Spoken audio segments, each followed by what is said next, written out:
Quem nunca ouviu um pastor dizendo: se você não está prosperando, você não crê o suficiente.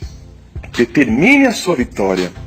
As doenças aparecem naqueles que não têm fé.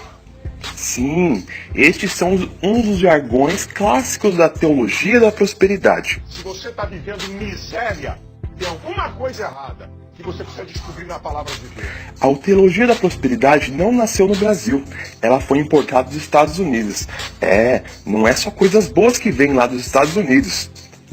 O teólogo considerado como o pai da teologia da prosperidade é chamado Isaac Kenyon. Ele viveu de 1867 até 1948. A doutrina da teologia da prosperidade foi desenvolvida por Kenyon em meados de 1923. Ele usou como base os escritos espíritas de Allan Kardec e livros da autora Mary Eddy, que é esotérica. Ele mesclou esses escritos com alguns trechos da escritura. No ano de 1948, ele veio a falecer e deixou muito material produzido sobre o tema. A teologia da prosperidade é dividida em 3 pontos principais. O primeiro é autoridade espiritual, o segundo é saúde e prosperidade plena e o terceiro é confissão positiva. A autoridade espiritual traz a ideia de que Deus está ungindo nos dias de hoje profetas e apóstolos que trazem contigo a autoridade do próprio Senhor, e essa autoridade não pode ser questionada. Estes profetas e apóstolos trazem diretamente de Deus visões, profecias, curas e palavras de conhecimento, muito nébias e muito labachúrias. Este conhecimento que eles trazem é o conhecimento do futuro e palavras de prosperidade.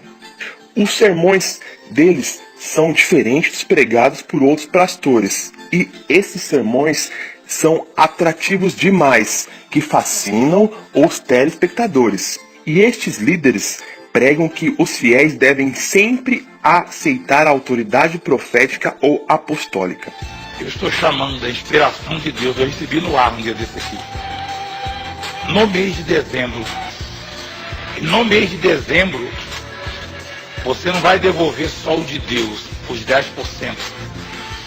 Você vai dar 20% do seu. Portanto, você vai dizer para Deus: Senhor, 70% de tudo que o Senhor me der nesse mês de dezembro é meu, você vai dizer. E 30% da tua obra, do grande projeto. Mas realiza, Senhor. O segundo ponto é a saúde e prosperidade plena. Estas são as promessas centrais da doutrina da prosperidade. A teologia da prosperidade afirma que todo cristão deve gozar de forma plena de saúde e riqueza. Os cristãos não podem sofrer reveses financeiros. Não precisam ser cativos da pobreza ou da enfermidade. Deus deve prover a cura e a prosperidade para os seus filhos, se eles obedecerem os seus mandamentos. Deus quer que seus filhos tenham sempre o melhor de tudo. Amém? Então você deu para Deus e Ele tem a obrigação de abençoar você. O último ponto é a confissão positiva. Essas duas palavras referem-se literalmente à crença que os cristãos detêm o poder prometido nas Escrituras pelo sacrifício de Cristo de trazer à existência para o bem ou para o mal o que declaram, decretam e confessam, ou aquilo que determinam com a sua boca em voz alta.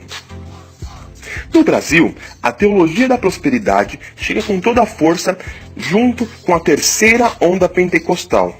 Isso na metade dos anos 70, com a Igreja Universal do Reino de Deus e a Igreja Internacional da Graça de Deus. Na atualidade, a Igreja Universal do Reino de Deus ainda é uma seita com mais popularidade dentro do contexto da prosperidade, sendo acompanhada pelo Homem do Chapéu. Irmãos, fujam da teologia da prosperidade. A autoridade espiritual, a promessa de saúde e prosperidade plena neste mundo e a confissão positiva são heresias. Seu pastor tem sim autoridade sobre a igreja, como Paulo ensina em 1 Tessalonicenses 5,12, Filipenses 1, verso 1 e 1 Timóteo 3, 1.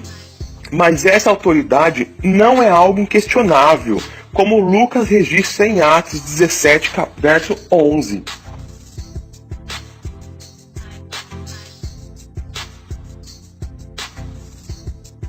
Podemos sim pedir saúde e prosperidade para o Senhor, mas a saúde será concedida segundo a vontade de Deus, como João registra na sua primeira carta, no capítulo 5, no verso 14. Deus faz a vontade dele, não a nossa. Além disso, quem promete prosperidade neste mundo é o diabo, como Mateus registra em seu evangelho, no capítulo 4, verso 9. E por fim, a confissão positiva não é evangelho, pelo contrário, é magia mística. Pare de repetir as coisas para o irmão que está do seu lado na igreja. A situação não irá mudar se você determinar a vitória. Suas palavras não têm poder. O que tem poder é aquilo que está registrado na Escritura, que quando praticado irá salvar a sua alma. Não é aquilo que você determina que irá mudar sua vida, mas a vontade de Deus, como o autor de Provérbios ensina no capítulo 16, no verso 1, e no mesmo capítulo, no verso 33. O Evangelho não é centrado naquilo que você determina, mas em Cristo. Busque ter comunhão com Cristo, leia a Escritura, ore diariamente. Isso sim é a verdadeira vitória.